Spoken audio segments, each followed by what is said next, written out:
Yo creo que una de las cosas mejores de la ciencia y sobre todo de la ciencia en los últimos años es que nos ha permitido entender con bastante claridad hasta qué punto todo está conectado. Es decir, la situación psicológica, emocional, biológica de una persona no son tres entidades completamente distintas, sino que están profundamente interrelacionadas. Esto hace que el ejercicio físico y la nutrición no se vean simplemente como cosas accesorias en la vida de una persona, sino como cosas fundamentales. Por ejemplo, sabemos que hay formas de alimentación que mejoran la depresión. Sabemos que hay formas de alimentación que no solamente retrasan el envejecimiento y retrasan el deterioro de los tejidos, sino que además favorecen la energía y la vitalidad. Eso se conoce. Por tanto, ya la alimentación no es un simple comer, sino es estar mejor. Sabemos, por ejemplo, que durante el ejercicio físico, no solamente están ocurriendo cosas a nivel de los músculos, sino que están ocurriendo cosas a nivel del cerebro.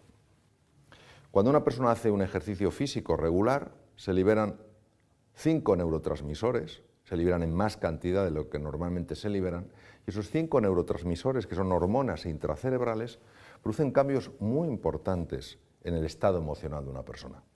En un mundo tan cambiante, en un mundo tan variable, tan volátil, mantener el equilibrio en medio de la tormenta es algo crucial. Todo aquello que nos ayude a mantenernos equilibrados es algo que yo creo que es muy bienvenido.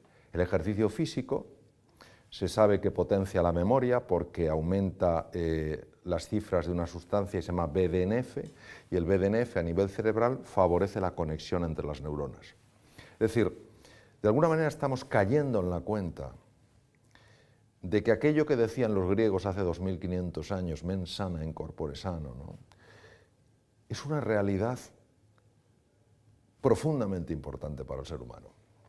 En el Paleolítico los hombres caminábamos una media de 25 kilómetros diarios, las mujeres de 19 kilómetros diarios. Hoy en día el sedentarismo es causa directa de enfermedad, pero no solo de enfermedad, hablando desde el punto de vista fisiológico, físico, aumento de la posibilidad de muerte prematura, deterioro cardiovascular, diabetes tipo 2, síndrome inflamatorio, no solo de eso, estamos hablando de deterioro psicológico profundo.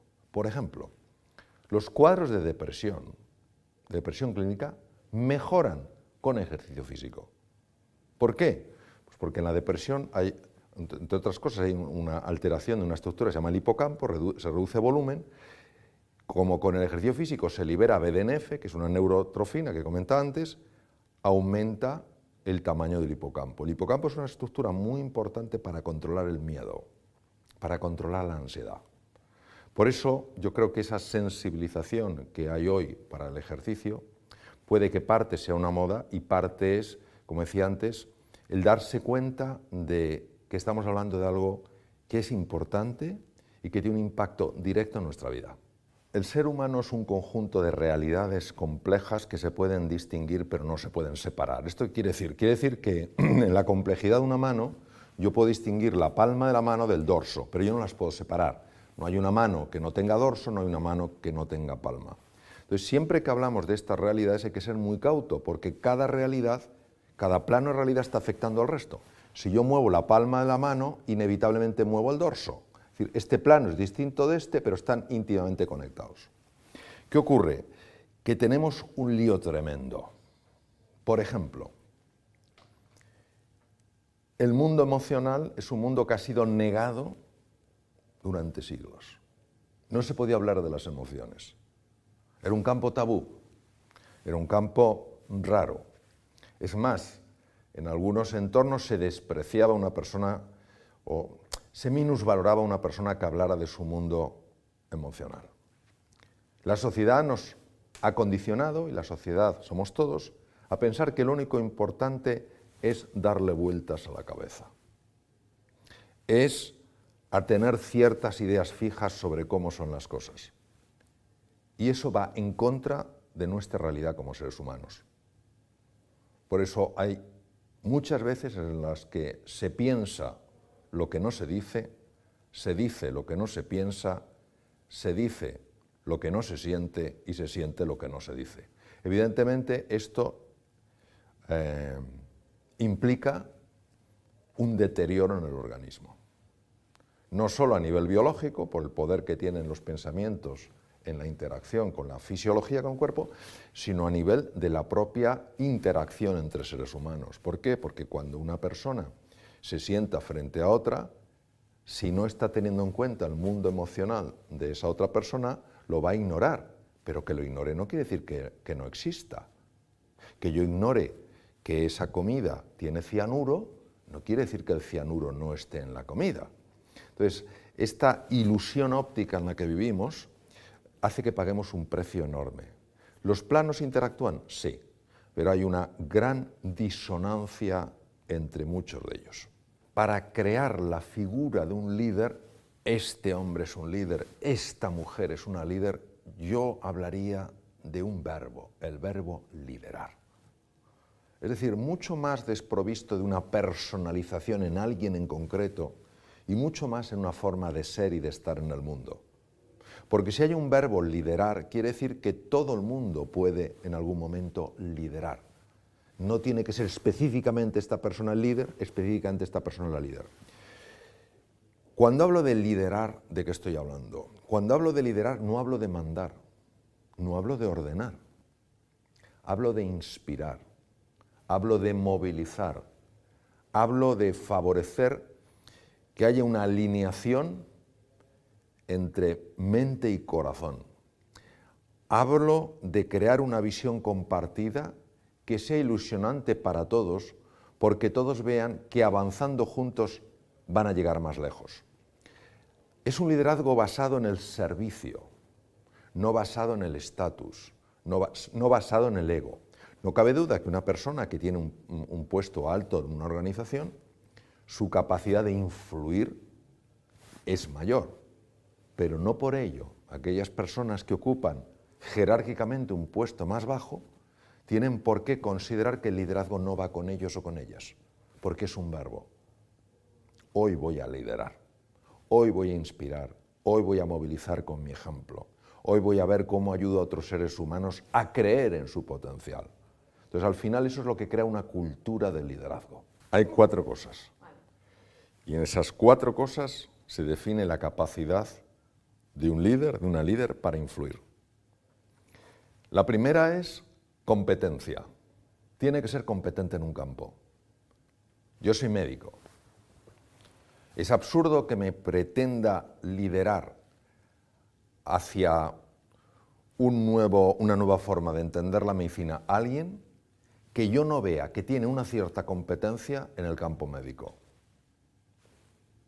Porque yo diría, ¿cómo me quiere llevar a este campo si no sabe nada? Entonces, lo primero que tiene que tener es competencia. Yo reconozco que esa persona es competente, es decir, no simplemente tiene una opinión, ¿no? Yo tengo una opinión, no. Tiene una opinión sustentada en un conocimiento y una experiencia de ese campo. No tiene que ser la misma experiencia que yo, pero yo reconozco que hay competencia. Lo primero es competencia. Lo segundo es tener una visión. Un líder, una líder tienen una visión.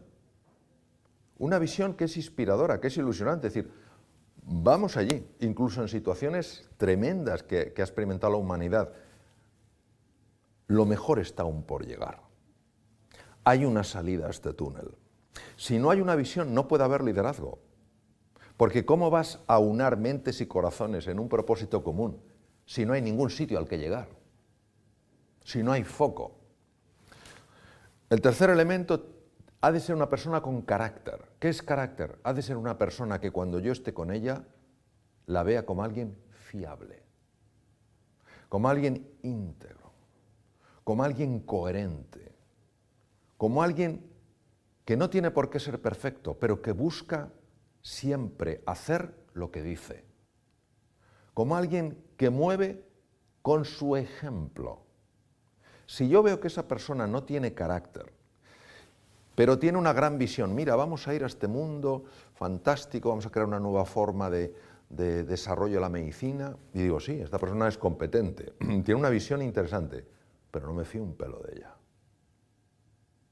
Ninguno viajaríamos al mejor lugar del mundo si pensáramos que viajamos con la persona inadecuada. Entonces, el tercer elemento es el carácter. Tenemos competencia, tenemos visión, tenemos carácter. ¿Cuál es la cuarta? El cuarto elemento es la química.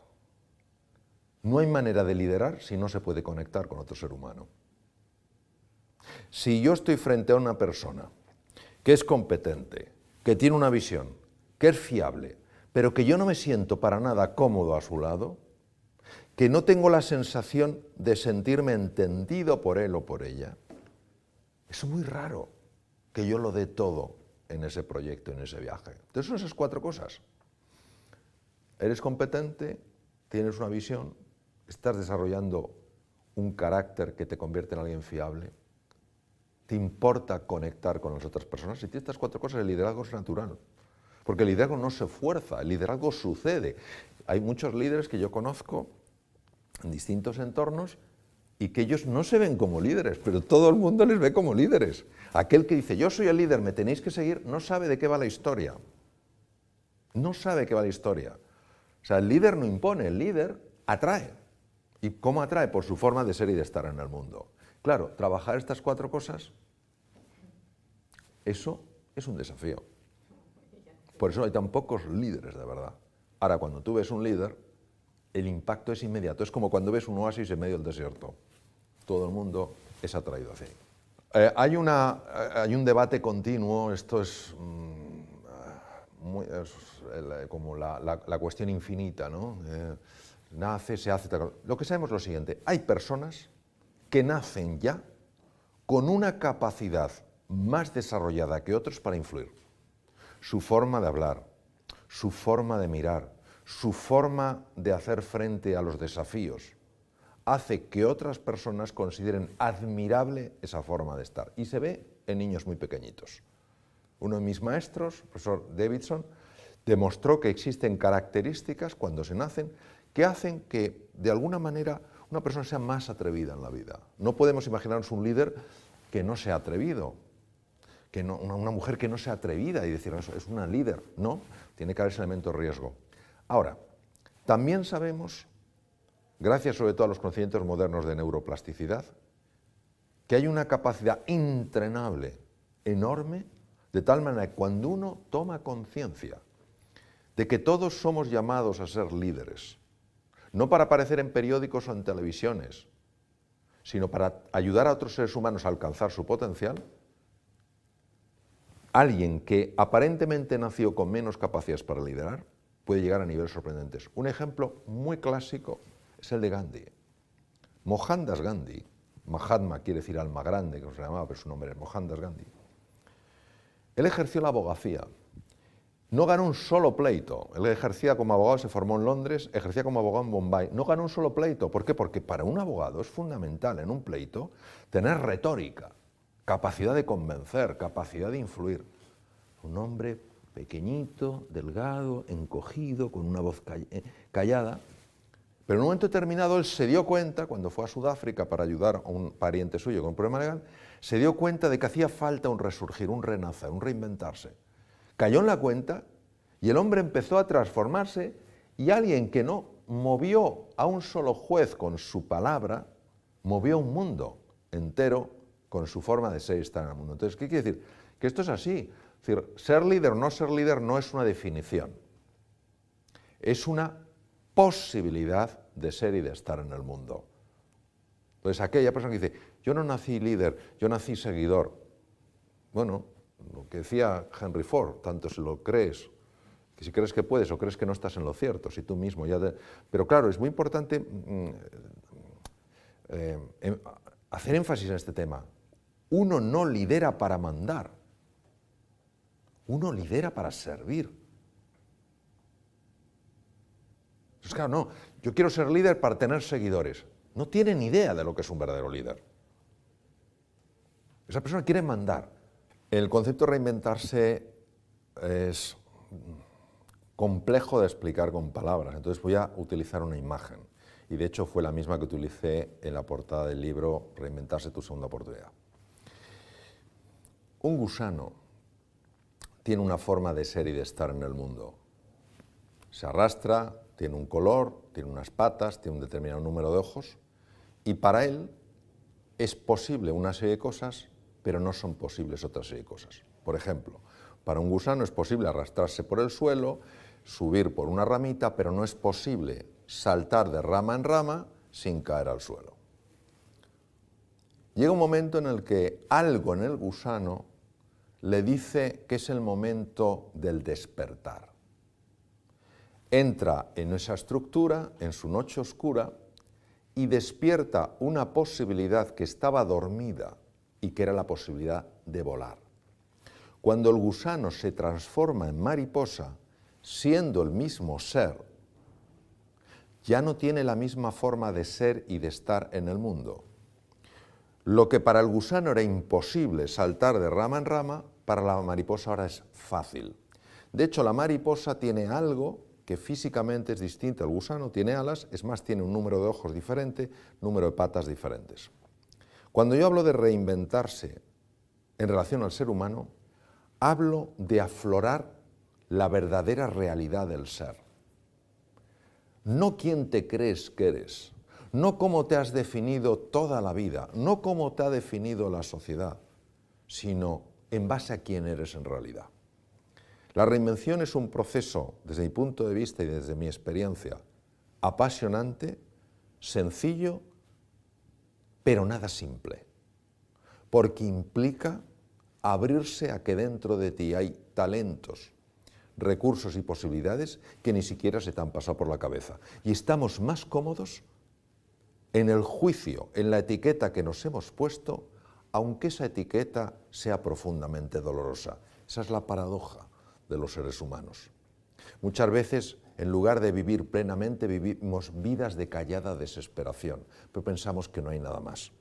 Reinventarse fue un libro que yo lo escribí para inspirar a otras personas, sobre todo en momentos de dificultad laboral, social, personal, de salud, para abrirse a que dentro de ellos había algo de excepcional grandeza.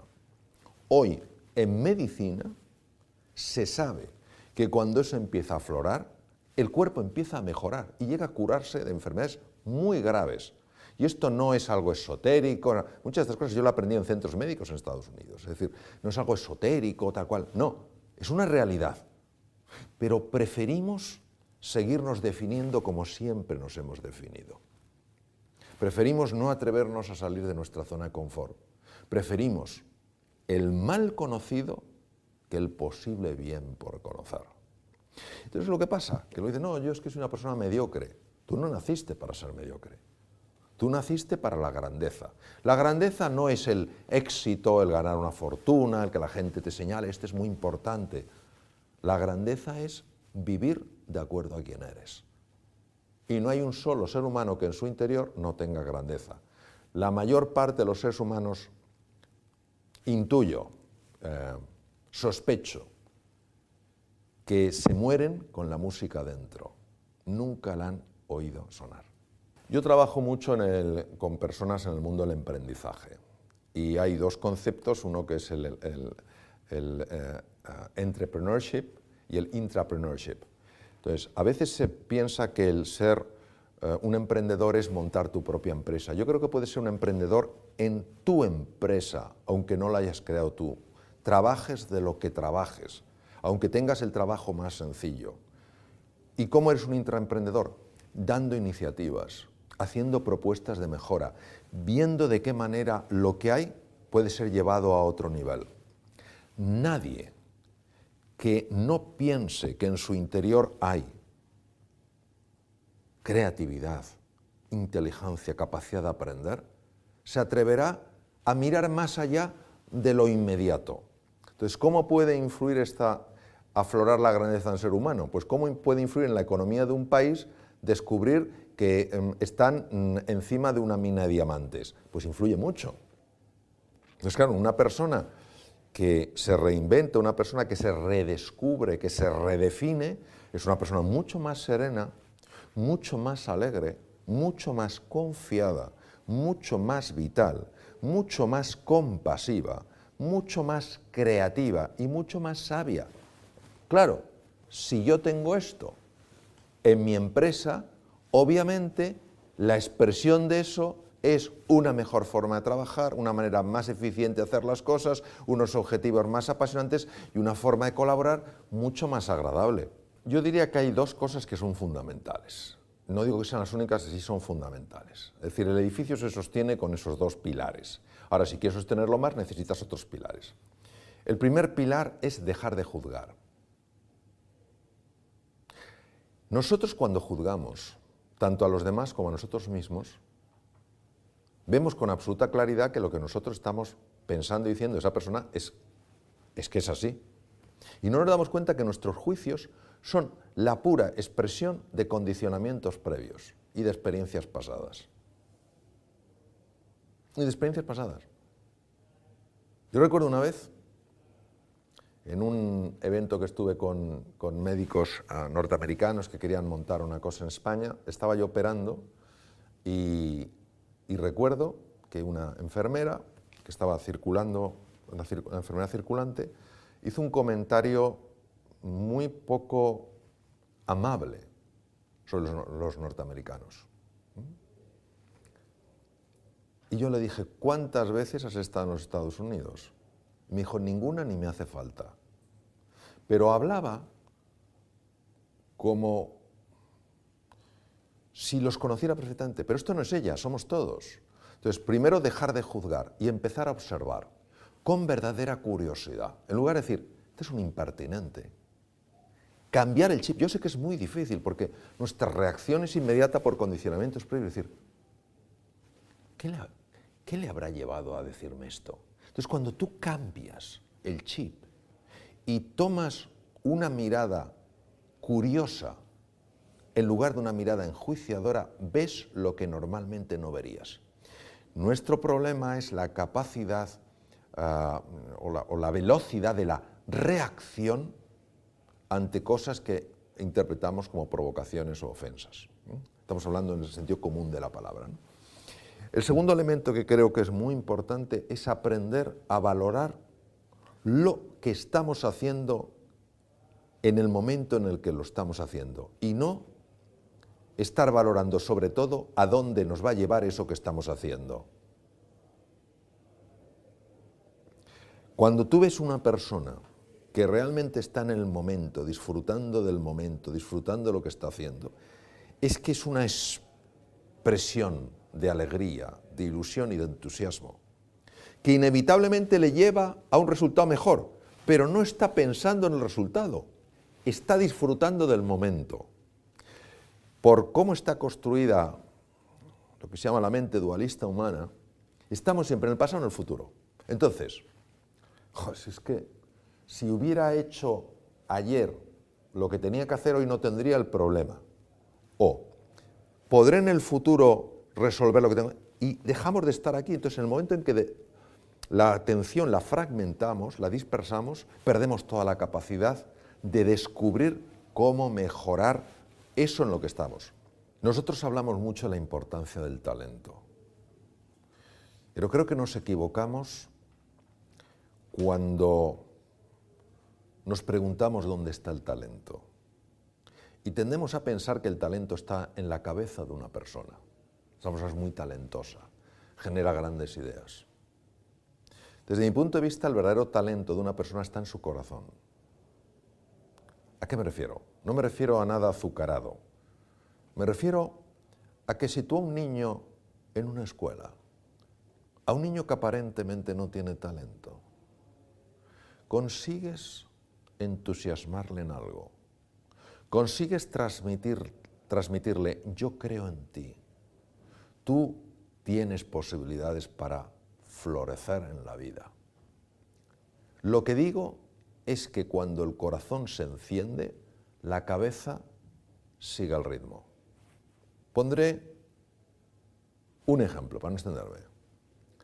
El mejor neurocirujano infantil del mundo, hace poco se ha retirado, bueno, hace unos pocos años se ha retirado, el profesor Ben Carson, hombre de color, abandonado por su padre al poco de nacer, vivió en Detroit, yo he vivido en Detroit, una ciudad con un enorme componente de violencia,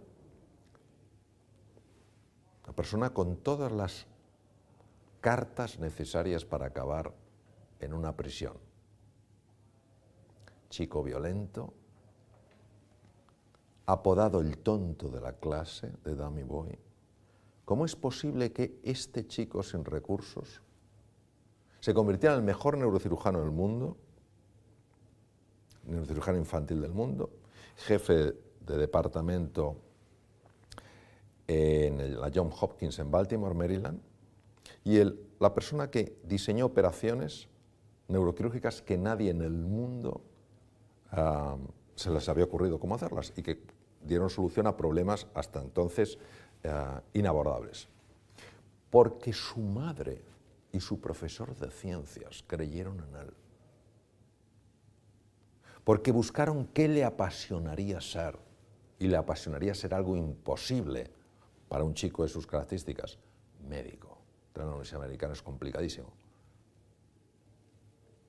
Y mantuvieron la fe en él hasta que esa fe que los demás ponían se quedó en su corazón y su corazón empezó a despertar a su cerebro, y el tonto de la clase acabó el número 1 de su escuela, uno de los 2 mejores estudiantes de todo el estado, fue becado por la Universidad de Yale, los mejores del mundo, y acabó haciendo la residencia en neurocirugía en la Johns Hopkins y siendo el jefe de neurocirugía infantil con apenas 30 años y convirtiéndose en el mejor neurocirujano infantil del mundo. Es decir, el talento está en ayudar a los demás a creer en sus posibilidades y ayudarles a encontrar su camino. Mientras sigamos pensando que el talento es una cosa solo de la cabeza, este es el listo de la clase. No, la cabeza y el corazón van unidos, lo que el corazón quiere sentir, la mente se lo muestra. Pero en nuestra cultura esto le presta poca atención. Y cuando vemos un niño que se sale, cuando era un niño tremendamente limitado, decimos, ha tenido suerte, no indagamos, no profundizamos. ¿Qué ha ocurrido en esta relación? ¿Qué ha hecho que sea diferente? Entonces, por eso pienso que en la empresa, claro que son importantes los recursos cognitivos, pero si quieres llevarlos a otro nivel, hay que conseguir que las personas estén apasionadas en los proyectos, que se sientan seguros en sus trabajos, que se sientan valorados, que no se sientan ninguneados, que nadie favorezca que se sientan unos inútiles, porque entonces no importa lo inteligentes que sean, o en expresión o en potencialidad, que no florecerán. Yo creo que el futuro de las relaciones laborales es el mismo que el futuro de la humanidad. No tienen futuro si no conseguimos transformar el ver a la persona como un medio por ver a la persona como un fin. Toda persona en una empresa que se sienta vista como persona va a trabajar con una ilusión, con un compromiso, con una determinación, que no trabajará si se siente visto como un objeto,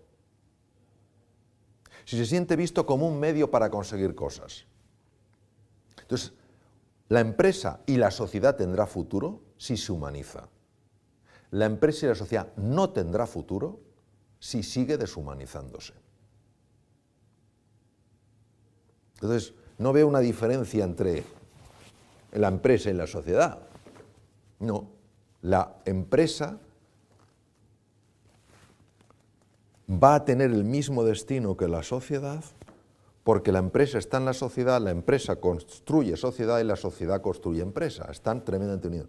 Que valoramos más a las personas, que creemos más en ellas, que pensamos que todo ser humano, no importa si está haciendo la labor más humilde o la labor más sofisticada, lo puede hacer de una manera excelente.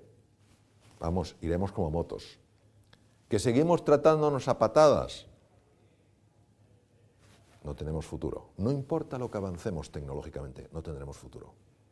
El ser humano ha avanzado inmensamente desde el punto de vista tecnológico y científico en los últimos años. Ha avanzado muy poco en su psicología. Sigue habiendo violencia, sigue habiendo egoísmo, sigue habiendo dosis inmensas de soberbia. El consumo de ansiolíticos y antidepresivos es escandaloso. Hablamos de millones de envases. Todo avance tecnológico es bienvenido, pero tiene que ir acompañado de un avance psicológico, porque si no lo hay, no habrá ética. Y un avance tecnológico sin ética es peligroso, porque entonces no se utilizará para el bien de la humanidad, se utilizará para otras cosas ya más sospechosas. Entonces, por eso creo que es muy importante retomar, relanzar la importancia del humanismo en la vida, de tratar a los demás como personas, si no es tratarles con palillos, es ser un poco sensibles a su mundo emocional, es ver si están a gusto. Si están a gusto, ¿cómo podrían estar más a gusto? Es pasar un poco de tiempo porque tienen una persona enferma para que sepan que sí que te importa y no que solo te importa lo que ellos hacen, ellos son un medio para hacer. Y esto puede ser a todos los niveles de la empresa, o sea, no quiere decir que sea un nivel más bajo jerárquicamente, es cómo nos tratamos unos a otros, esa es la clave. Vamos a ver, la palabra filosofía quiere decir amor a la sabiduría, es decir, lo más importante no es qué tan inteligente seas, sino qué tan sabio seas, porque la sabiduría es perspectiva. Entonces, ha habido muchos filósofos a lo largo de la historia que se han hecho planteamientos. Entonces, yo no conozco de los que he leído ninguno que diga, este para mí es el definitivo. Ves cosas que te llaman la atención y tú lo cribas y dices, ¿tiene sentido? Para mí no tiene sentido. Entonces, para mí Ortega y Gasset hay cosas que me gustan mucho y cosas que me gustan muy poco. Por ejemplo, me gusta muy poco cuando dice que el ser humano es su historia. Es decir, como que si no tienes tu historia, no tienes un humano. Es decir, si no tienes un pasado, no tienes un ser humano. Yo creo que el ser humano es mucho más que su historia. Yo creo que el ser humano es capaz de reinventar su vida, no ser simplemente una consecuencia de historia. Pero tiene cosas que son espectaculares y a mí personalmente sí me impactan. Y tienen mucho que ver con lo que hemos visto. Por ejemplo, Ortega y Gasset, y tiene que ver mucho con la pregunta del liderazgo, nace o se hace, dijo, no somos un participio, sino un gerundio. No estamos hechos del todo, sino que nos vamos haciendo. La neuroplasticidad, el descubrimiento de que las neuronas sí se pueden regenerar en ciertas partes del cerebro, que sí se generan nuevas conexiones en todo el cerebro, es un hallazgo moderno, pero ya las palabras de Ortega de alguna manera estaban intuyendo que esto era una realidad. Por otra parte, Ortega tiene conceptos muy interesantes como hasta qué punto nuestras creencias generan nuestros límites, ¿no? Entonces, él decía, no tenemos creencias, en las creencias estamos. Esto desde el punto de vista de la salud es muy importante. Las personas que creen que se pueden curar de una enfermedad, lo creen de verdad, no intelectualmente lo viven, sabemos que tienen más opciones de salir adelante que las que no lo creen. Lo sabemos. Sabemos que el sistema inmune es mucho más activo. Las personas que creen que tienen una opción, nadie tiene una seguridad de ganar una batalla, pero sí que tienes muchas más opciones. Entonces, a mí me gustan muchas de las cosas que dice Ortega porque para mí tiene una gran profundidad. A mí la profundidad me gusta y ver personas que hablan de eso. No compro todo lo de Ortega porque hay cosas que me dan la sensación de un tinte un poco pesimista del ser humano. Pero es mi apreciación, estamos hablando de el filósofo más grande que en España, fue una persona muy reconocida en Alemania, muy reconocida internacionalmente.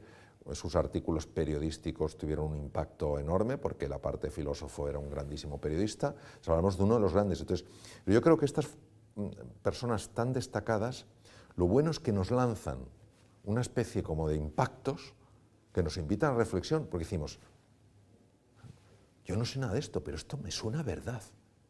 Esto me mueve dentro. Entonces, sí, yo creo que fue una persona muy destacada y a mí muchas de sus cosas efectivamente me gustan mucho. Yo les diría lo que les digo a mis 3 hijos. Vamos a ver, o lo que de alguna manera quiero transmitirles. Hay que distinguir el triunfo de la felicidad. ¿Vale? El triunfo lo marca fundamentalmente aquello que colma los sentidos. Es decir, si yo puedo viajar en un buen coche, viajar cómodo en un avión, llegar a los sitios y que me reciban con afecto, etcétera, etcétera, esto obviamente es agradable a los sentidos. si lo que como está frío, está duro, si viajo en un avión donde tengo las rodillas en la boca, llego a un sitio y me ignoran como si fuera un perchero, esto obviamente para los sentidos no es agradable. Nuestra sociedad marca lo que es el éxito, lo que es el triunfo. Y el éxito, el triunfo que marca es fundamentalmente ser una persona importante. Una persona que tiene éxito es porque es alguien importante. ¿Cómo sabes que es importante? Pues porque es reconocido, porque es una persona que normalmente no tiene angustia económica, porque una persona... Entonces aquí es donde llama la atención lo siguiente. Hay personas que desde el punto de vista social no tienen éxito, pero se les ve muy contentos, se les ve muy alegres. No hablo de personas que estén en el sueño del opio, hablo de personas que transmiten una alegría, transmiten una ilusión, y dices, bueno, esto que resulta hasta, entre comillas, ofensivo. Diciendo, oye, pero vamos a ver, tú eres un fracasado. Y hay personas muy reconocidas y que por dentro están hechas polvo. Entonces, mezclamos, confundimos dos conceptos, el éxito y la felicidad. El éxito colma los sentidos, la felicidad colma el corazón. Hay un científico muy conocido a nivel internacional que tiene un hijo que podía haber sido apoyado por su padre y meterse en la carrera más importante, ser una persona reconocida, y decidió quedarse en un pueblo fabricando bicicletas y arreglando bicicletas. Y lo pone como ejemplo diciendo, mi hijo es feliz. De cara a la sociedad, es un fracasado, pero este chico es feliz. Entonces, claro, ¿qué es más importante? Yo creo que es mucho más importante ser feliz. ¿Es incompatible ser feliz con tener éxito? No. Yo creo que tenemos que buscar una fórmula equilibrada donde tú tengas pues, tus sentidos adecuadamente colmados y a la vez tu corazón colmado. Nunca olvidaré en El Hormiguero una vez que le preguntaron a Ferran Adrià, le preguntó Pablo Motos, ¿qué hay que conseguir para tener éxito? Y él dijo, no es el éxito, es el ser feliz. Dije, ahí está. Este lo tiene claro. Entonces, ¿qué pasa? Que puedes o no tener éxito. Me acuerdo una vez en un programa, un máster, que yo era profesor, estábamos hablando de este tema y una alumna levantó la mano y dijo, pues yo conozco un tío que es un fracasado. Digo, cuéntame su historia. Dice, este hombre quería escribir un libro. Era su pasión. Bueno, sigue. ¿Y lo escribió? Sí, lo escribió. Dice, pero fíjate lo fracasado que es, que ha vendido 200 ejemplares. Y le dije, ¿y él cómo está? Y dice, él está encantado, está feliz, por escrito su libro. Digo, entonces, ¿por qué le llamas fracasado? ¿Por qué le llamas fracasado? ¿Es que alguien que venda 2 millones de libros y por dentro esté hecho polvo puede considerarse exitoso y el que ha vendido 200 y está feliz puede considerarse fracasado? ¿Cómo estamos utilizando el lenguaje? Deja que cada uno defina sus propias directrices. Entonces, yo no lo pondría como dos opuestos, ni mucho menos, pero sí creo que hay que encontrar un balance. Encuentra un nivel de éxito que no sea incompatible con tu felicidad. Porque cuántas personas aspiran, y cuando llegue allí yo seré feliz, y llegan y están completamente vacíos. Todo el mundo les ve llenos y sonríen, pero dentro no están bien. Pero hay gente que llega muy lejos, caso de Ferran Adrià, vamos, que ha sido uno de los grandes en la marca España, y es un tío muy feliz. Cuando hablas con él, es entusiasta y tal cual. O hablas, por ejemplo, con Valentín Fuster, el mejor cardiólogo que hay en el mundo, director del Mount Sinai de Nueva York. Y es un hombre tremendamente exitoso, y hablas con él, y en mi experiencia es un hombre pues que está lleno de un montón de cosas que colman el corazón. Entonces es encontrar ese equilibrio. Pero mucho más buscas el equilibrio, o encuentras equilibrio, yo creo que si te enfocas en la felicidad, en lo que colma el corazón, que si te enfocas en lo otro.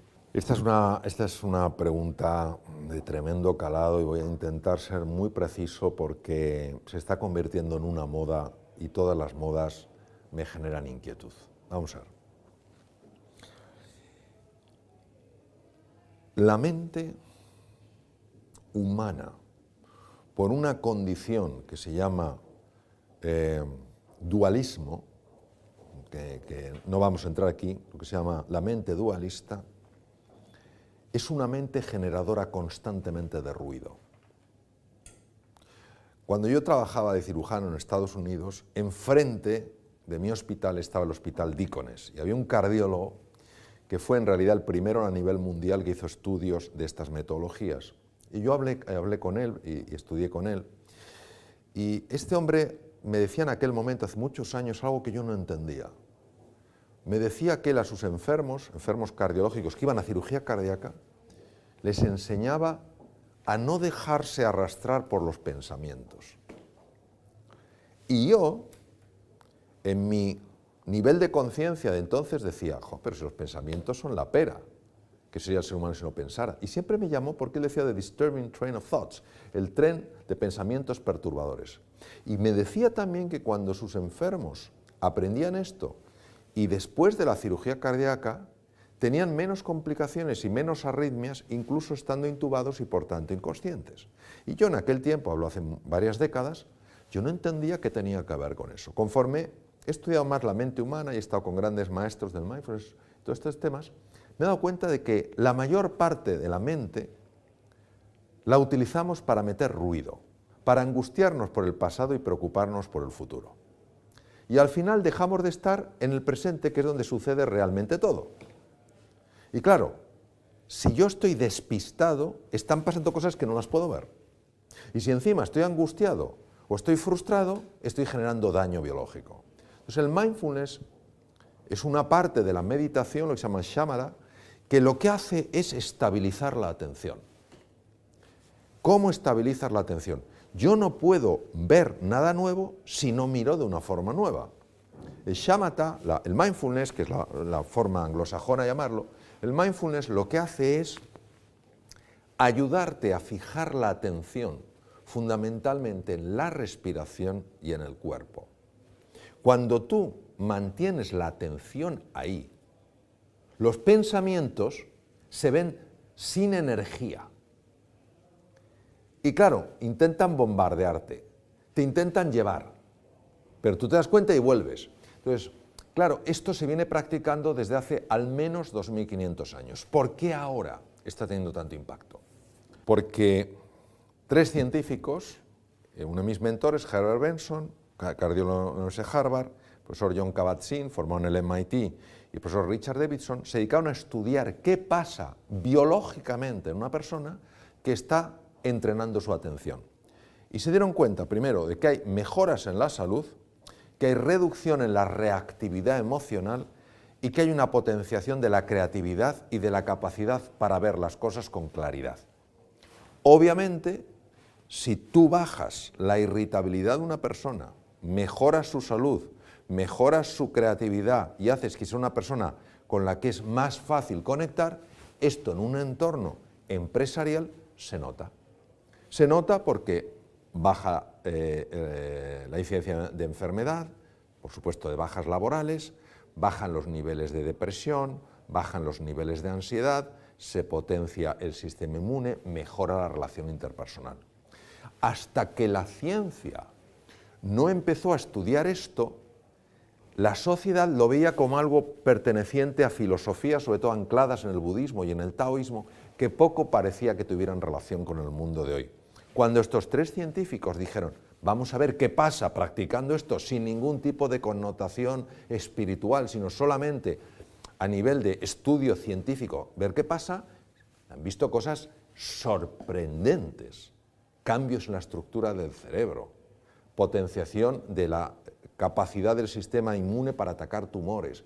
Y claro, cuando la ciencia, que es para nosotros lo que da credibilidad a las cosas, ha dicho, señores, olvídense de la dimensión más trascendental, el que quiera que la busque, pero que sepan que esto funciona así, vamos a prestar atención.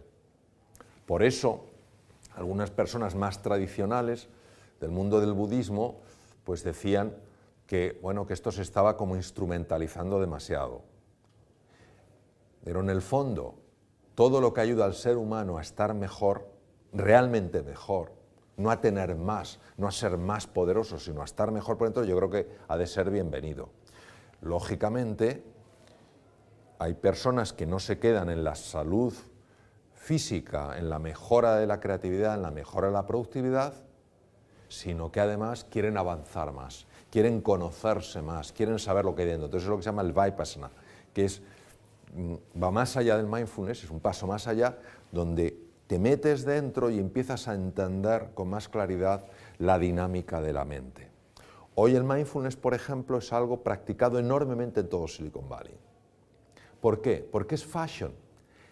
Todo tiene un componente fashion, pero fundamentalmente porque en Silicon Valley hace falta interactuar con grupos muy diversos, porque hay que ser tremendamente creativo, porque hay que adaptarse a niveles de cambio tremendos. Entonces, es una cosa muy establecida. Claro, en hospitales como el que estuve yo en Estados Unidos, en universidades muy reconocidas en el mundo, ya son cosas que se enseñan a los estudiantes de medicina para que se enseñen a sus enfermos. Es decir, ya no es algo que pueda tener para nosotros una percepción esotérica, y eso ha hecho que el mindfulness esté entrando con gran fuerza en las empresas. Y yo creo que es muy importante que entre en la sociedad. Quien quiera profundizar más en la parte trascendental de la persona, adelante. Quien quiera quedarse ahí, mientras la ayude, fantástico.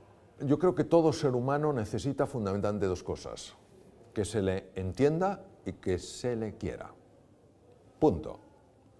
Cuando una persona se siente entendida, no digo no solo que note que se le está escuchando, sino que se sienta entendida, es una persona que nota una liberación interior tremenda. Esta persona me comprende. Aunque luego hagas, sí, te comprendo, pero voy a hacer una cosa diferente, pero ya se sintió comprendida.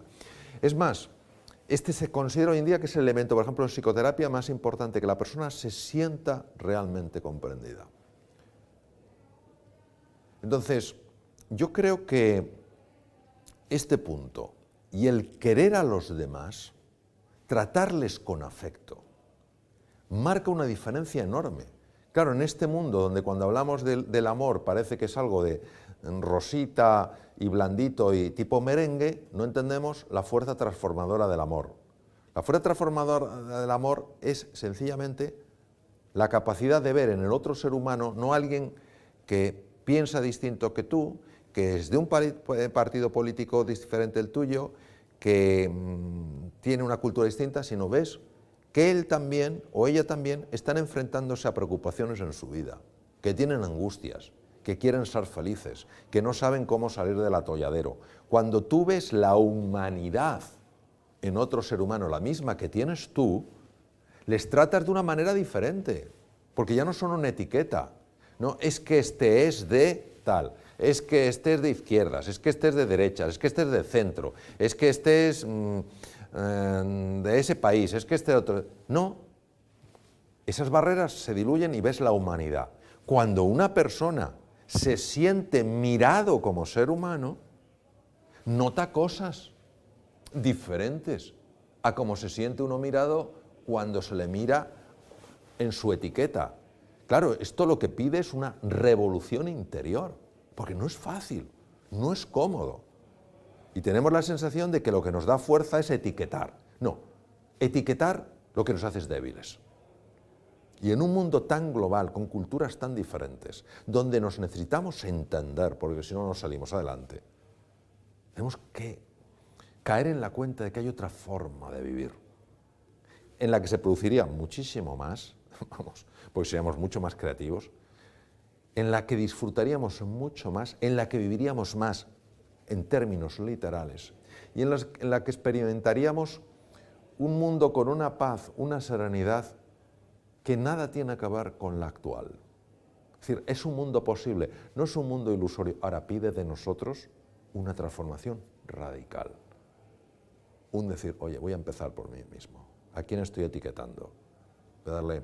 Nunca olvidaré lo leí, un entierro en los Estados Unidos, donde, bueno, allí, pero un funeral, entierro y funeral. Allí en Estados Unidos son muy dados a los speeches, ahora estándose más en España, empiezan a hablar y tal. Hace unos años esto era desconocido en España, pero allá pues va a hablar la hija, va a hablar el marido, va a hablar la mujer, y es una cosa, muchas veces dice, por favor, que no me toque más el corazón. En Estados Unidos iba siendo eso muy habitual desde hace muchos años.